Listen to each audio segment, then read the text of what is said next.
അങ്ങനെ കുറച്ച് ദിവസത്തിന് ശേഷമാണ് കേട്ടോ ഞാൻ ഒരു മിനി ബ്ലോഗായിട്ട് വന്നിരിക്കുന്നത്. അപ്പോൾ രാവിലെ എണീറ്റ് ഉടനെ തന്നെ നമ്മുടെ ആ പ്രാവിനെ അങ്ങ് തുറന്നു വിടാമെന്ന് വിചാരിച്ചിട്ട് ജനലൊക്കെ അങ്ങ് തുറന്നു വിട്ടിട്ടുണ്ട് കേട്ടോ. പിന്നെ ഞാൻ ഇന്നലെ തന്നെ റൈസ് കുക്കറിനകത്ത് ചോറ് വേവിക്കാൻ വേണ്ടി വെച്ചിട്ടുണ്ടായിരുന്നു. അതൊന്നുകൂടെ നമുക്ക് തിളപ്പിച്ചെടുക്കണമല്ലോ, അത് തിളപ്പിക്കാൻ വേണ്ടി വെച്ച് കൊടുക്കാം.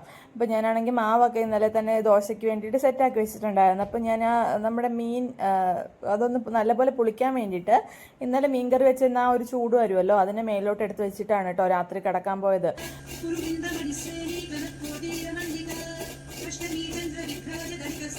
രാവിലെ എണീക്കുമ്പോൾ ഒന്ന് ഞാൻ വിഷ്ണു സഹസ്രനാമം അല്ലെങ്കിൽ എന്തെങ്കിലും പാട്ട് അങ്ങനെ എന്തെങ്കിലും വെക്കാറുണ്ട് കേട്ടോ. അപ്പോൾ ഇന്ന് ദേവി സ്തുതി വെക്കാമെന്ന് വിചാരിച്ചു. ദേവിയുടെ സ്തുതിയാണ് വെച്ചേക്കുന്നത്. ഇഡലിക്കുള്ള ചമ്മന്തിയൊക്കെ സെറ്റാക്കി ഞാൻ പുറത്തോട്ടൊന്ന് ഇറങ്ങിയിട്ടുണ്ട് കേട്ടോ. എൻ്റെ ഉദ്ദേശം 2 വാഴയിലയാണ് കേട്ടോ. ഇതിൻ്റെ മോട്ടീവൊക്കെ ഞാൻ കുറച്ച് കഴിയുമ്പോൾ പറഞ്ഞുതരാം. അപ്പോൾ ഞാൻ അതൊക്കെ എടുത്തിട്ട് അകത്തോട്ട് കയറിയിട്ടുണ്ട്. അതിൻ്റെ ഇടയ്ക്ക് ഞാൻ ചെടിയൊക്കെ ഒന്ന് പരിപാലിക്കുന്നുണ്ട്. അപ്പോഴത്തേക്കും ഞാൻ വന്നപ്പോഴത്തേക്കും നമ്മുടെ ചോറ് തിളയ്ക്കാൻ വെച്ചൊക്കെ തിളച്ചിട്ടുണ്ടായിരുന്നു. അപ്പോൾ ഞാൻ കൈയോട് തന്നെ ചമ്മന്തി അങ്ങ് ആക്കി കൊടുക്കാമെന്ന് വിചാരിച്ചിട്ടോ. ചമ്മന്തിക്കൊക്കെ ഓൾറെഡി ഞാൻ അരച്ച് വെച്ചിട്ടാണ് ഇല പറിക്കാൻ വേണ്ടി പോയത്. വെളിച്ചെണ്ണ ഒഴിച്ച് കടുവം പൊട്ടിച്ചിട്ട് അതിനകത്തോട് ചെറിയുള്ളിയും നമ്മൾ അരിഞ്ഞു വെച്ചിരിക്കുന്ന കുറച്ച് പച്ചമുളക് കൂടി ഇട്ട് കൊടുത്തിട്ടുണ്ട് കേട്ടോ. പിന്നെ നമ്മളിവിടെ കറിവേപ്പില ഇല്ലാത്തന്നെ കറിവേപ്പില ചേർത്തിട്ടില്ല. പിന്നെ അരച്ച് വെച്ചിരിക്കുന്ന തേങ്ങയും അതുപോലെ കുറച്ച് മുളക് പൊടിയോട് ചേർത്തിട്ടാണ് ഞാൻ അരച്ച് വെച്ചിരുന്നത്. അതോട് ചേർത്തിട്ട് നമ്മൾ ചമ്മന്തി റെഡിയാക്കി എടുത്തു. പിന്നെ ഇഡലിക്കുള്ള സെറ്റാക്കുവാണ് കേട്ടോ.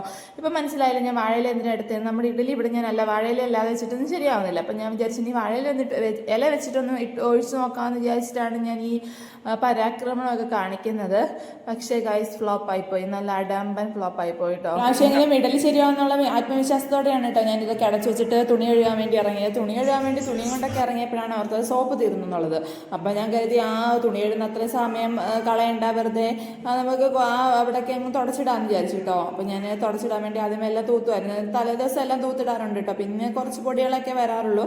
അപ്പോൾ അതൊക്കെ ഒന്ന് തൂത്തുമായിട്ട് അവിടെയൊക്കെ ഒന്ന് തുടച്ചിട്ടിട്ടുണ്ട്. ആ റൂം മാത്രമേ തുടച്ചിട്ടുള്ളൂ. പിന്നെ ഇപ്പുറത്ത് പിള്ളേർ ഇറങ്ങുന്നുണ്ട്, അവിടെ തുടച്ചിട്ടില്ല കേട്ടോ. തുടപ്പൊക്കെ കഴിഞ്ഞ് വന്നപ്പോഴത്തേനും നമ്മുടെ ഇഡലി ഒന്ന് നോക്കിയപ്പോഴത്തേനും ഇഡലി കണ്ടില്ല, ഇളകുന്നില്ല. കഴിച്ചാൽ എന്താ സംഭവം എന്നൊന്നും അറിയത്തില്ല.